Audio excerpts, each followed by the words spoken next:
AskReddit. In real life, who is the person that society treats as a villain but is actually a hero? Ty Cobb was painted as a racist, dirty player, womanizer, and all-around garbage human being by a sport writer named Al Stump, who had a grudge with him. This lasted up until a few years ago and was even continued by Ken Burns. Charles Learson finally did some research and learned that Cobb supported baseball integration, was a good teammate, and good with the fans. It's amazing how one guy can destroy someone's reputation for decades. Mrs. Moldenhauer, Davis CA High School. That mean old lady spent hours with me teaching me algebra.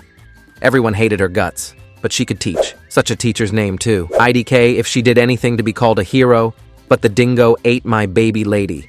She was treated so horribly for a person who just lost a child, and even after it was confirmed a dingo indeed ate the baby, people continued the joke. She spent 3 fucking years in jail for it, too.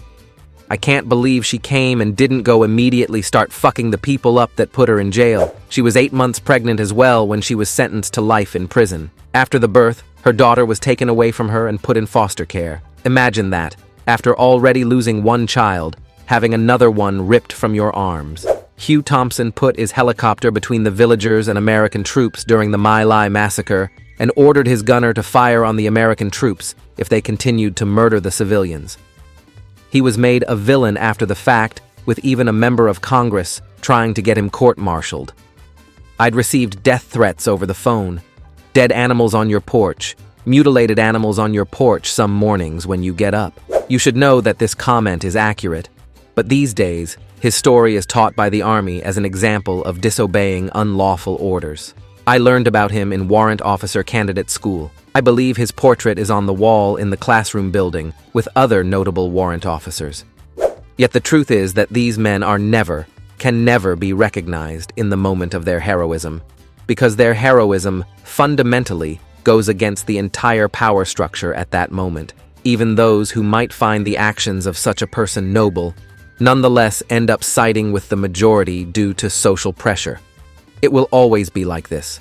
The path that heroes take will always be the path less traveled, simply because it requires a measure of bravery we never thought we'd have to offer, and usually threatens everything we have worked our entire lives to achieve.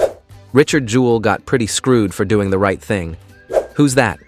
Security guard at the Olympics who reported pipe bombs in a public area and was falsely accused by the FBI of planting them. Ruined his life. He died in his early 40s. William Bligh has been treated rather shabbily by history, but in reality was a pretty remarkable man. He rose to admiral in the Royal Navy as a commoner, with very few family connections, and was hand-picked by Captain James Cook for his third Pacific voyage. After the mutiny on HMS Bounty, many of Bligh's men remained loyal to him, and they were set adrift in a lifeboat in the middle of the Pacific by Fletcher Christian and the rest of the mutineers. Essentially stranded in a large rowboat, Bligh navigated over 2,600 nautical miles of open ocean to Timor, having saved the lives of all but one of his men. George Michael was vilified in the press for his lifestyle and for his drug addictions. After he died, it was revealed he was an incredible philanthropist in private. He never sought recognition for the good he did. One of the absolute worst cases of the press demonizing a public figure for zero reason edit. Zero justifiable reason.